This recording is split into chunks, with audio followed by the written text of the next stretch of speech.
내가 관심이 없거나 또 내가 뭐 배우지 않았던 어떤 전문적인 관련된 전문성에 관련된 어떤 글이나 책을 보면요, 읽어도 이해가 안 되죠, 그렇죠? 왜냐하면 일단 용어 자체가 내가 모르는 단어들이 굉장히 많으니까, 그렇죠? 그래서 분명히 검은 건 글씨고 하얀 건 종인데 그 검은 글씨가 읽어도 전혀 이해가 안 돼요. 그런 글들이 있고 그런 책들이 있는데 성경을 보다 보면 그런 구절들 그런 내용들이 있어요. 그게 뭐냐면 뭔 말인지는 알겠는데 뭔 말인지 모르겠는 거예요. 이 말 이해 뭔 말인지 아시겠어요? 분명히 뭐 전문적인 용어도 없고 그냥 일상 그냥 일반적인 글인데 읽었는데 이해가 안 돼요. 오늘 읽으신 본문이 좀 그와 비슷합니다. 뭐 되게 어려운 말도 없고요. 무슨 뭐 심오한 표현이 없어요. 그런데 읽어도 무슨 말인지 무슨 말을 하고 싶은 건지 잘 이해가 안 가요. 여러분 성경에는 난제라고 하는 본문들이 있어요. 그러니까 얼풀기 어려운 본문들이 있거든요. 마치 우리가 요즘 아이들 제가 그때 말씀드렸다시피 카톡방을 보면 분명 한글말인데 한국말인데 뭔 말을 하는지 잘 모르겠잖아요. 근데 애들은 알죠. 왜냐면 애들의 문화, 애들의 경험 그걸 공유하는 사람들끼리 나누는 말이기 때문에 우리는 모르지만 걔네들은 아는 것처럼 여러분 우리가 아무리 뭐 시대가 발전하고 과학이 발전하고 학문이 발전해도 수천 년의 시간차가 있는 옛 고대 문서를 우리가 100% 이해하기가 어려워요. 마치 이때 이 당시 사람들은 당연히 아는 말이에요. 당연한 개념이야. 근데 우리는 그 연결고리가 없는 거예요. 그러다 보니까 여러분 성경 읽다 보면요 난제의 그 본문들이 있어요. 근데 오늘 지금 읽으신 본문이 그 구약에 특히 구약에 나타난 난제 중에 아주 상급의 난제입니다. 학자들의 논쟁이 굉장히 치열하고요. 다 다르고 그런데 누구 하나 속 시원하게 그게 과연 맞을까라는 해답을 주지 않는 그런 본문이 오늘 성경 본문이에요. 그래서 오늘 그래서 설교는 상당히 수준 있는 본문을 가지고 여러분 함께 나누는 거니까요. 더 한번 주의 깊게 한번 들어보시죠. 첫 1절 2절부터 사실 잘 이해가 안 됩니다. 자 보실까요? 사람들이 땅 위에 늘어나기 시작하더니 그들에게서 딸들이 태어났다. 당연한 말인데 뭔 말인지 잘 이해가 안 됩니다. 2절 하나님의 아들들이 사람의 딸들의 아름다움을 보고 저마다 자기들의 마음에 드는 여자를 아내로 삼았다. 그냥 당연한 생각이 들죠. 그래서 뭐 어쩌라는 거냐? 땅 위에 사람들이 늘어났고 그들에게서 딸들이 태어났는데 하나님의 아들들이 사람의 딸들의 아름다움에 반해서 자신들이 마음에 들어하는 여자를 아내로 삼았다는 내용이에요. 그렇죠? 너무 평이한 내용인데 근데 이게 이해가 안 되잖아요. 갑자기 이 얘기가 왜 나오나? 여기서 질문할 수밖에 없는 게 이거죠. 그럼 그 하나님의 아들이 누구냐라는 거예요. 하나님의 아들들.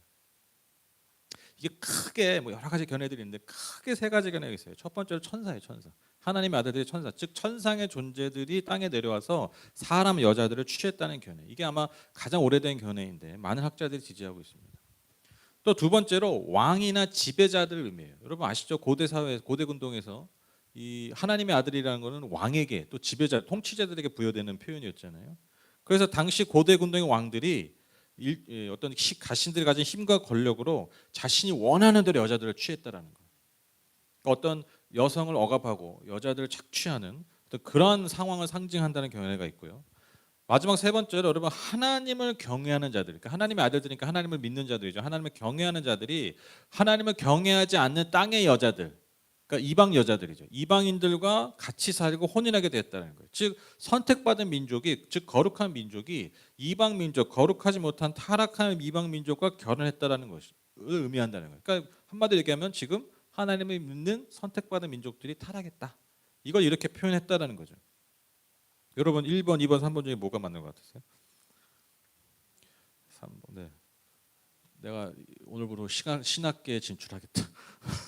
이 어려운 난제로 내가 한번 도전해 보겠다. 근데 이게 뭐 제가 더 깊게 얘기하면 뭐 오늘 뭐 예배 진행이 안 돼요. 근데 이제 이게 다 약점들이 다 있어요. 다 그럴싸한 이유도 있지만 그게 이게 뒷받침이 안 되는 또 약점들이 다 있어요.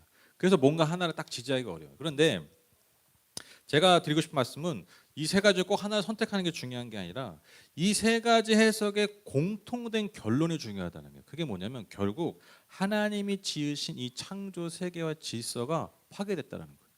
그렇죠? 어떤 견해든지 예를 들면 천상의 존재들이 천상에 있었는데 인간을 취한 거예요. 아니죠? 또 하나님 세우신 왕들이 인간들을 억압하고 착취하는 거예요. 하나님의 창조 질서가 파괴된 거죠. 또 하나님이 세우신 택함 받은 거룩한 백성이 타락하게 된 상황인 거예요. 그러니까 하나님이 이 땅에 사람을 지으시고 창조하신 창조 목적과 질서가 헝클어진 상태라는 거예요. 그게 비유적으로 지금 이렇게 표현되고 있다는 거예요. 그래서 그 타락의 열매로서 여러분 4절에 언급된 네피림이라는 족속이 등장합니다. 여러분 성경 구약성에 있다 보면 네피림이라는 말 들어보셨을 거예요. 이게 거인족입니다. 거인족. 그런데 다른 어떤 유대 전승 문서에 의하면 이들은 어떠한 민족적 특징을 가지고 있냐면, 그러니까 유대인들이 느끼기에 이들은 어떤 민족이냐면 단지 거인 그냥 큰 사람들만이 아니라 크고 힘이 강하다 보니까 뭘 믿겠어요? 그렇죠. 그 힘, 내 힘을 믿죠. 그러니까 내 힘을 믿다 보면 뭘 안 믿겠어요? 당연히 하나님을 믿지 않아요. 그래서 유대 민족들에게 전통적으로 이 네피림이라는 족속은요 부정적 존재들이에요. 즉 내 힘, 내 힘을 과시하고 과신하고 내 힘을 신뢰하면서 하나님을 거역하는 존재들. 그러한 존재들을 또한 상징하는 민족이 네피림입니다. 그래서 여러분 우리가 잘 아는 민수기 13장에 보면 여러분 여호수아가 10명의 정탐꾼을 보내죠.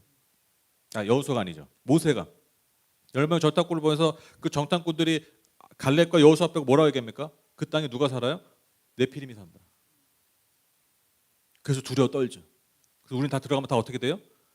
죽는다. 우리 메뚜기 같다. 그렇게 평가하잖아요. 그래서 다시 한번 말씀드리지만 여기서 네피림은 하나님을 대적하는 그런 상징으로 존재하는 민족이라는 거예요. 그러니까 지금 타락한 어떤 창조 질서, 헝클어진 창조 질서의 결과가 뭐라고요? 네피림이라는 족속이 생겼다라는 거예요. 이러한 창조 질서의 파괴를 보시고 하나님이 땅에 사는 인간들의 생명의 그 연수를요 3절에 보면 120년으로 한정하셨다라고 얘기해요. 그러니까 여러분 그 앞선 조상들은 뭐 여러분 잘 아시는 무드셀라 가장 오래 사람들 몇 살까지 살죠? 거의 900 몇 살까지 살잖아요. 그런 내용들이 나오는데 여러분 120년 이하로 여러분 줄게 됩니다. 그래서 급격히 생명의 연수가 줄어들게 된 거죠. 여러분 구약에서 장수는요 축복의 상징입니다. 근데 여러분 반대로 생명의 연수가 줄었어요. 그럼 당연히 뭐겠어요? 저주의 상징이라는 거예요. 그러니까 하나님이 이 땅의 인간들을 저주하셨다라는 거예요. 심판하셨다라는 것이죠. 그리고 나서 이어지는 5절 6절에서 하나님이 이렇게 파괴된 이 창조 세계를 보시며 인간들을 보시며 후회하시고 마음 아파하셨다고 기록하고 있어요. 5절 6절 보시면 주님께서는 사람의 죄악이 세상에 가득 차고 마음에 생각하는 모든 계획이 언제나 악한 것뿐임을 보시고서 땅 위에 사람 지으셨으며 후회하시며 마음 아파하셨다. 이상하지 않으세요? 뭐가 이상하죠?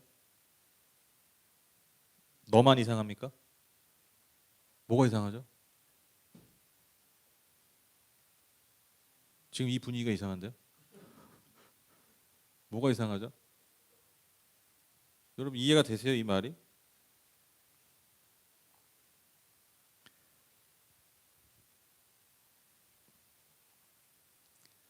여러분 사시면서 후회하신 적 있으시죠? 그렇죠. 네. 네. 네. 그렇죠. 뭐 이렇게 확 와닿네요. 네. 많죠. 근데 여러분 후회 언제 하십니까 보통? 잘 안 될 때. 그리고 보통 이제 내가 뭔가를 좀 잘못 선택하거나, 그렇죠. 그러니까 보통 후회라는 게 내 잘못일 때가 많잖아요, 그렇죠. 내 잘못일 때가. 남의 잘못 때문에 후회, 걔가 잘못했어, 후회했어 이런 사람이 어디 있어요? 다 보면 내 잘못이에요, 내 잘못. 내 잘못 때문에 후회하는 거예요. 내가 그때 그런 선택을 했다라면, 내가 그때 더 잘했더라면, 내가 그때 그냥 포기했더라면, 내가 그때 뭐 끝까지 붙잡아, 다 보면 결국 내가 문제예요, 내가 후회하는 거는. 여러분 이상하잖아요. 그렇고는 하나님 후회하셨다는 건 뭔 말이에요? 하나님이 깨달은 거예요. 아이씨, 내가 잘못했구나. 그럼 이게 이해가 되세요? 하나님 잘못하실 수 있어요? 하나님 어떻게 잘못을 해요? 그럼 하나님이에요? 하나님 잘못하시고 후회하셨다. 그럼 이 본문 딱 보고 여러분 오늘 밥만 먹고 집에 가셔야 돼요. 식사만 하고 집에 가시고 다음 주부터 나오시면 안 돼. 여러분 잘못하고 후회하는 그런 신은 뭐하러 믿어요? 우리가 하나님이 전지전능하시고 한치 오차도 없으시고 완전하신 분이라는 믿음이 있기 때문에 사실 우리가 하나님 믿는 거잖아요. 근데 어떻게 하나님을 후회하시냐는 거죠. 근데 여러분 성경에 보면요, 이렇게 하나님을 약간 의인화해서 인격적으로 표현하는 게 되게 인격적, 그러니까 인간처럼 표현하는 구절인데 여러분 이게요, 우리랑 똑같이 생각하시면 안 돼요. 우리가 생각하는, 우리가 경험하는 그런 감정과 그런 상태를 생각하시면 안 돼요. 예컨대 여러분 하나님이 질투하신 하나님이라고 하잖아요. 질투. 여러분 질투 누가 합니까? 막 질투하면 느낌이 좋아요, 안 좋아요? 안 좋죠. 그러니까 좀 약간 마음이 좁거나, 그렇죠? 뭔가 뺏기거나, 욕심이 있거나 그런 게 질투하잖아요. 하나님 질투하신다는 게 그런 의미일까요? 그런 의미가 아니라는 거예요. 제가 그때 예전에 몇 번 말씀드렸는데 여러분 질투를 제가 다르게 한번 표현해 볼게요. 질투가 뭐냐면요, 내가 사랑하는 것을 빼앗기지 않으려는 열심이에요. 강렬한 열심, 그게 질투죠. 내가 사랑하고 좋아하는 것들을 남에게 뺏기지 않으려는 그 강렬한 열심, 그게 질투라는 거예요. 즉 질투하신 하나님이란 어떤 표현, 어떤 의미냐면 하나님께서 그분의 창조물들, 그분의 피조물들, 특별히 그가 선택하신 민족, 백성들, 그 영혼들을 절대로 악한 영들에게, 악한 것들에게 빼앗기지 않겠다라는 열심, 그 열정을 뭐라고 표현한 거냐면 질투하신 하나님이라고 표현하는 거예요. 우리가 흔히 하는 그런 질투가 아니라 그렇게 강렬하게 하나님의 우리를 향하신 열심을, 그 사랑을 그렇게 표현하는 거예요. 마찬가지입니다. 하나님이 후회하셨다는 건 뭐냐면 하나님이 실수하셨다라는 것이 아니라 그만큼 하나님께서 이 땅을 보면서, 이 땅의 피조물들, 인간들을 보면서 너무나 힘들어하셨다라는 거예요. 우리가 생각하는 이상으로, 아니 감히 하나님께 어울리지 않는, 하나님이 후회하셨다라고 말하는 그런 강렬한 표현으로, 매치가 안 되는 표현이죠. 연결이 안 되는 표현으로 그렇게 강하게 표현했다라는 것입니다. 그만큼 하나님이 매우 고통스러워하셨다라는 거예요. 그래서 여러분 우리가 이 이후에 이어진 여러분 노아의 대홍수 사건 여러분 너무 잘 아실 겁니다. 근데 여러분 노아의 대홍수가요, 우리가 하나님이 아주 냉정하게 방관적으로 무관심 속에서 인간들의 이 지구를 심판하셨다, 여러분 그렇게 생각하시면 안 돼요. 그렇게 우리가 이 하나님의 마음을 해석해서는 안 됩니다. 여러분 하나님은요, 인간의 심판을, 그 홍수의 그 심판을 마땅히 당연한 것을 여기지 않으시고 어떻게 하셨다고요? 고통스러워 하셨다라는 거예요. 7절 보시면 주님께서는 탄식하셨다. 내가 창조한 것이지만 사람을 이 땅에서 쓸어버리겠다. 사람뿐 아니라 짐승과 땅 위를 기어다니는 것과 공중의 새까지 그렇게 하겠다. 그것들을 만든 것이 후회되는구나. 후회되는구나. 이게 무슨 의미라고요? 내가 너무 힘들다. 여러분 이게요, 다른 고대 근동의 문서와 설화와 신화와 다른 점이 이거예요.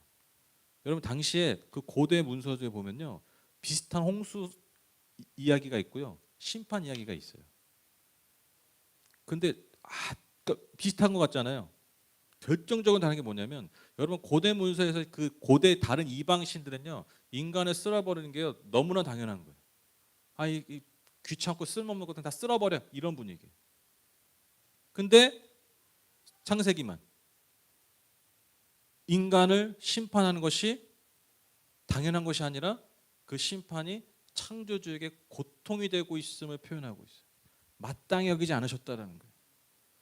하나님이 지으신 그 피조물 때문에 창조주 자신이 고통스러워하고 있다는 것을 유일하게 표현한 게 여러분 성경이에요. 여러분 이 모습은 마치 우리가 예수 그리스도의 지난주 나눴던 겟세마네 기도를 떠올리게 하지 않습니까?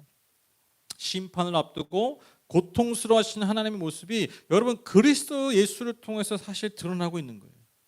무엇보다도 여러분 생각해 보십시오. 하나님의 아들 독생자의 고통은요, 누구에게 사실 더 큰 고통이겠습니까? 생각해 보세요. 누구에게도 고통이에요. 독생자 예수에게도 고통이지만 누구에게 더 고통이겠냐고요. 부모님들 맨날 한 얘기 있잖아요. 내가 아프냐 자식이 아프냐, 누구 뭐 고를 거예요. 네. 이럴 때 부모 노릇 해야죠, 그렇죠? 아니 자식이 아프고 내가 아프고 누가 선택하면 어떤 부모가 여러분, 난 좀 참을성이 없어서요. 이런 부모가 어디 있어? 자녀가 고통받는 게 더 고통스러워요, 부모들은. 왜 그래요? 왜 그런 줄 아세요? 여러분들이 죄송합니다. 여러분들이 이렇게 인격이 좋으셔서 그런 게 아니라 그게 창조주의 형상 우리에게 있다는 거예요. 하나님의 형상이 있기 때문에 인간에게. 내가 품고 내가 키우고 내가 잉태한 생명이 내 존재보다 귀하다고 느끼는, 여러분 이게 창조주의 성품이에요. 이게 오늘 본문에 나타난 것처럼 후회하시는 하나님의 마음이라는 거예요.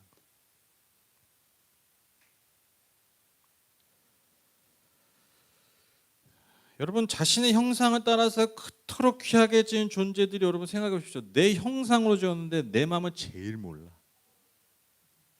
그렇죠? 그래서 여러분 애완견들을 많이 키우는 거예요. 다 수영하고 다 그냥 다 반응해 주거든. 근데 인간들은 어때요? 내가 내 품에 낳은 자식들이니 뭐 사랑해요, 결혼하고 뭐 더 몰라, 더 몰라. 엷은 미소와 씁쓸한 표정을 짓고들 계시는데 그게 인간이라는 거죠. 여러분 인간이 그래요. 그러니까 여러분 하나님 얼마나 고통스러우십니까? 계속해서 자신의 품을 떠나려고 하는, 심지어 아주 주도 면밀하게 하나님의 뜻에 벗어나서 살려고 하는 인간들, 여러분 그런 인간들을 계속 보시는 거예요. 하나님 창조하셨는데. 그러니까 후회하실 수밖에 없죠. 여러분 노아의 홍수 심판은요, 하나님이 그저 진노를 이 땅에 쏟아부으신 사건이 아닙니다. 물론 당연히 인간이 받아야 될, 이 창조 세계 받아야 될 심판이 떨어진 게 맞지만, 여러분 하나님은요 그걸 당연하게 관람하신 게 아니라 더 고통스러워하셨다는 거예요. 우리가 이런 하나님의 마음을 놓쳐서는 안 된다라는 것이죠. 저도 자녀를 키워봤지만 여러분, 저도 아이들 많이 혼내봤거든요. 뭐 예를 벌도 세우잖아요. 여러분 벌 세우면 마음이 어떠세요? 네가 마땅히 잘못했으니까 내가 좀 너 고통상을 좀 구경 좀 해보자. 그럼 막 팔 들고 있어. 내가 막 너무 아파해. 그거 막 보고 즐거워할 수 있어요? 왜 마땅한 건데? 마땅히 잘못했는데? 우리가 하나님 이렇게 본다니까요. 하나님 심판을 그렇게 보실 거라고 생각한다는 거예요. 그 절대 그렇지 않다라는 거예요. 아유 내가 지금까지 참다가 내가 이제 이번에 이제 제대로 혼냈네. 아주 속이 다 시원하다 그냥. 하인을 키울 때 그러셨어요? 말 안 듣다가 참다 혼내잖아요, 그렇죠? 죄송합니다. 속된 말로 뻘짓 계속 해가지고 혼내잖아. 참다 혼내가지고 막 속이 시원해. 어우 막 속이 다 시원해가지고 그냥. 그런 적 있어요? 한 번도 없죠. 우리가 혼내고 나서 항상 생각하는 게 뭐예요? 후회잖아요. 한 번 더 참을 거.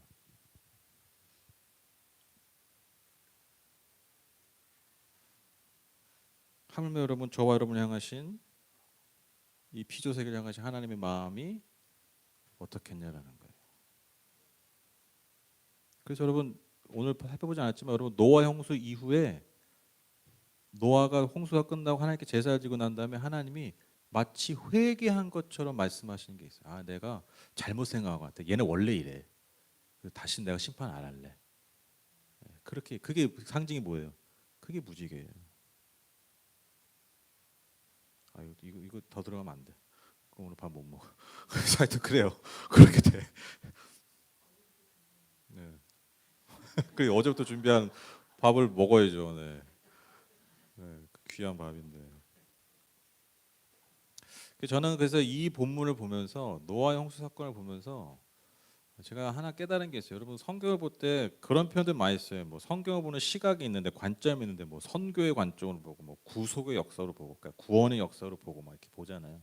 성경을 그렇게 쭉 보잖아요. 뭐 통치의 관점으로 보고, 하나님 나라의 관점으로 보고, 뭐 여러 가지 관점들이 있어요. 근데 뭐 다 대동소이합니다. 약간 좀 포인트만 다를 뿐이죠. 근데 저는 제가 이 보면서 성경을 보는 또 다른 하나의 시각이 생겼어요. 그게 뭐냐면, 여러분 성경은요 하나님이 고통받으신 이야기들이에요. 창조주가 창조할 때 빼고 마지막 날이 올 때까지 온통 이 피조세계를 보면서 고통스러워하시는 이야기들이에요. 그렇죠? 우리가 지금 시편 읽고 있거든요. 제가 시편 읽으면서 제가 항상 시편 그 강의할 때 우리가 하나님께 우리를 알리는 게 중요하다. 근데 여러분 시편의 그 탄원에 보면 이 시인들이 왜 탄원을 하냐면 그 근본으로 가면 하나님을 침묵하는 것 같아요. 내 삶이. 하나님 내 삶을 부지하시는 것 같은 거예요. 그래서 탄원하는 거예요. 왜 하나님 지금 뭐 하시는 거예요? 왜 안 도와주시는 거예요? 도대체 어디 계시는 거예요? 왜 내 삶에 안 찾아오시는 거예요? 왜 임재 안 하시는 거예요? 그때는 도와주셨잖아요. 근데 지금 왜 침묵하시는 거예요? 이게 탄원의 그 어떤 근본적인 내용들이에요. 근데 제 생각이 바뀌는 거예요. 하나님 침묵하시니 그냥 입 딱 닫고 그냥 구경하는 거예요? 아니라는 거예요, 여러분. 그 탄원하는 시인들의 그 절절한 절규만큼 하나님도 고통스러워하시는 거예요. 기다릴 수밖에 없는, 침묵할 수밖에 없는 창조주의 아픔.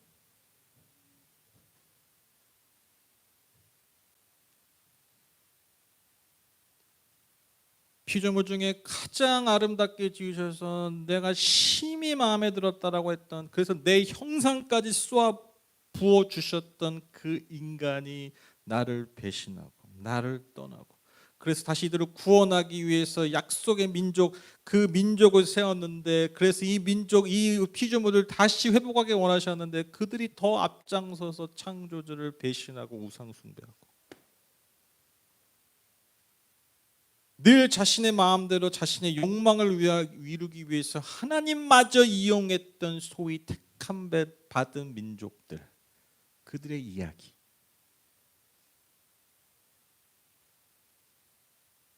그리고 여러분 기억나시죠? 제자들.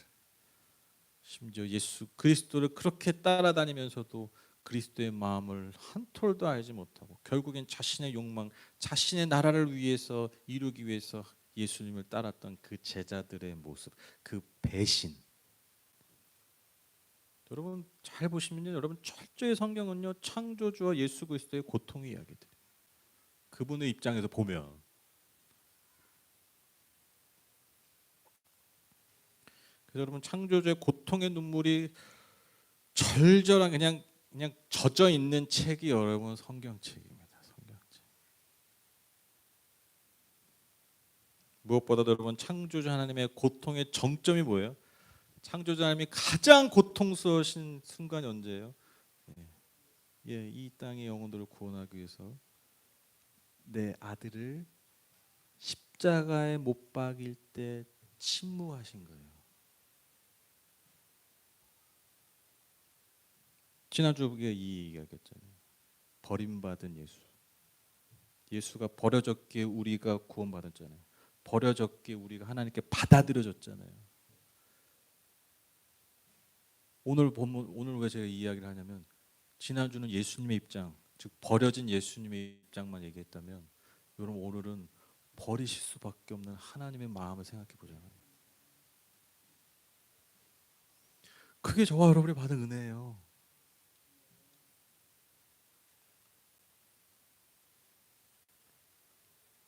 예수 그리스도의 버려짐과 그 창조주 하나님의 그 끝없는 그 고통의 열매가 여러분 그게 은혜입니다.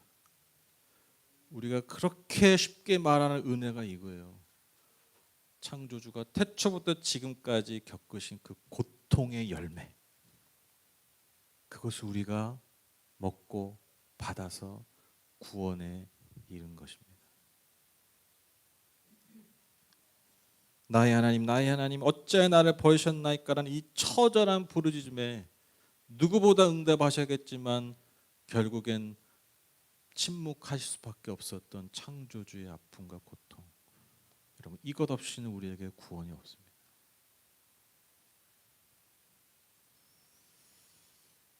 제가 이런 생각을 하다 보니까 결론이 뭐였냐면 하나님 좀 불쌍하다. 안 그러세요? 이게 하나님한테 안 어울리는 표현이잖아요. 근데 하나님 너무 불쌍해.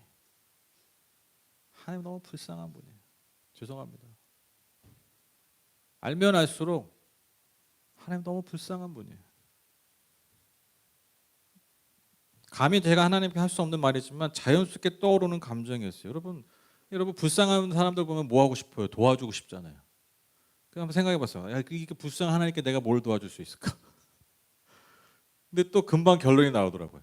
도와주긴 뭘 도와줘? 네가 빨리 이 지구상에 사라지는 게 사실 도와주는 거야. 왜? 우리는 존재함으로 하나님을 거역해요.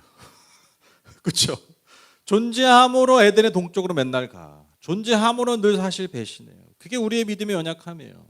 우리가 하나님을 믿는다고 하지만 사실 여러분 우리는요, 그분의 의에 합당한 믿음을 결코 하나님께 드릴 수가 없어요. 뭐 하나님의 나라 영광에서 산다고요? 네. 그 마음은 감사히 받겠지만 결과는 안 그렇다는 거예요. 늘 하나님의 나라를 우리가 무너뜨리면 무너뜨리지 여러분 우리가 하나님 나라를 세울 수 있다고 생각하십니까? 아니요. 객관적으로는 그럴 존재가 아니에요. 그럴 감이 안 돼요. 뭘 해드리겠습니까? 사실 우리는 그 창조주의 고통에 고통을 더 얹어드리는 사실 그게 우리 존재예요. 그게 사실 우리지만 중요한 게 뭐라고요? 하나님 우리를 그렇게 보시지 않는다는 거. 이게 중요한 거예요. 그래서 제가 답을 얻은 게 있어요. 8절 보시면 제가 8절을 준비 안 했네요. 8절 보시면 그러나 노아는 야훼께 은혜를 입었더라. 은혜 입은 자가 있는 게 중요하구나. 은혜 입은 자가 중요하구나. 여러분 피조물에게 주시는 그 하나님 택하신 그 존재 영혼에게 주시는 그 은혜를 기억하고 있지 않는 거예요. 여러분 저는 이렇게 생각해요. 저는 하나님이 이게 중요하다고 생각해요. 하나님께. 그렇죠? 내가 얘를 통해서 내가 얘를 뭐 예를 들면 내가 얘를 키워가지고 제가 지금 이 그 강아지 키우잖아요. 여러분 강아지 비교해서 죄송하지만 근데 이거보다 적절한 비유가 없어요. 여러분 강아지 키워가지고 무슨 뭐 원하시는 거 있어요? 애완 키우는 거 있으세요? 뭐 노후에 준비하시나요? 걔를 잘 키워서 그렇죠. 잘 보내줄 생각만 하는 거지. 어떻게든 잘 사랑해서 건강하게 안 아프게 그럴 생각만 하죠. 그래서 그 아 키우는 거예요. 뭘 내가 바래서 키우는 게 아니야. 그냥 내가 주는 밥 잘 먹고 내가 키우는 이 집에서 그냥 잘 지내기를 그냥 주는 것만 잘 받아 먹어. 이게 애완동물을 키우는 마음이잖아요. 내가 주는 거 제때 주는 것만 잘 받아 먹고 내가 제때 주는 사랑 잘 받아 먹고 내가 산책 가자고 할 때 되도록 끝까지 건강하게 옆에 잘 걸어 다녔으면 좋겠다. 이게 여러분 견주와 뭐라고 해야 되나요? 견이 아니라 묘주 묘신가요? 네, 묘주도 계셔가지고 또 견만 얘기하면 또 소외감 느낍니다. 시험 들어요. 네, 묘주가 또 오래된 묘주예요. 10년 가까이 되는데 여러분 그게 우리 마음이에요. 저는 하나님 우리 향하신 마음이 이와 같다고 생각합니다. 물론 하나님 우리를 통해서 하나님 나라를 이루기를 원하십니다. 근데 제일 중요한 게 뭐라고요?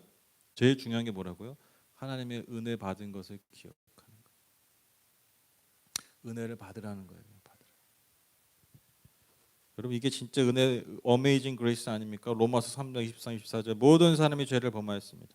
그래서 사람은 하나님의 영광에 못 미치는 처지에 놓여 있습니다. 우리 그냥 그런 존재예요 사실. 근데 24절이 중요하죠. 그러나 사람은 그리스도 예수 안에서 얻는 구원으로 말미암아 하나님의 은혜로 값없이 의롭다는 선고를 받았습니다.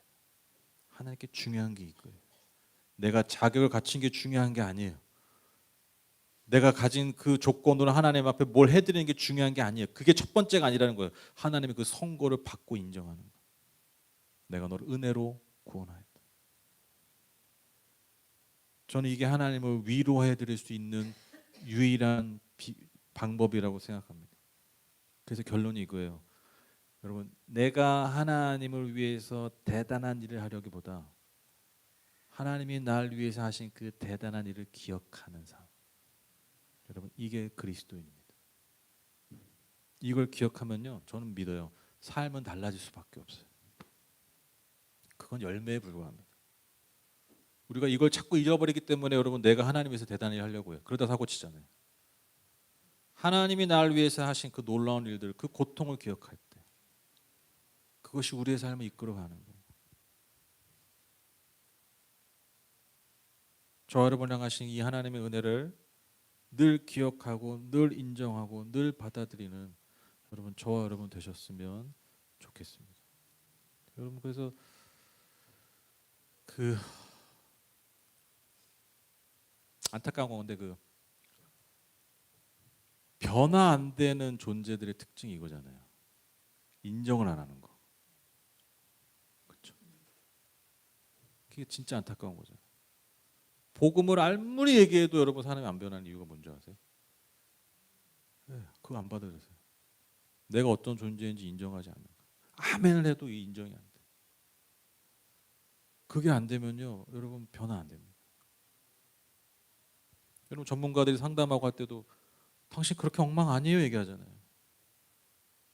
늘 엉망인 것처럼 생각하는 거예요. 나를.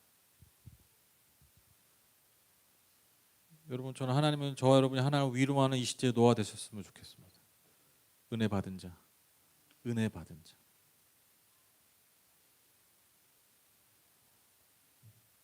마지막 결론입니다. 노아의 그 히브리어 이름의 뜻이 위로입니다. 위로. 하나님이 노아 때문에 위로받으셨어요.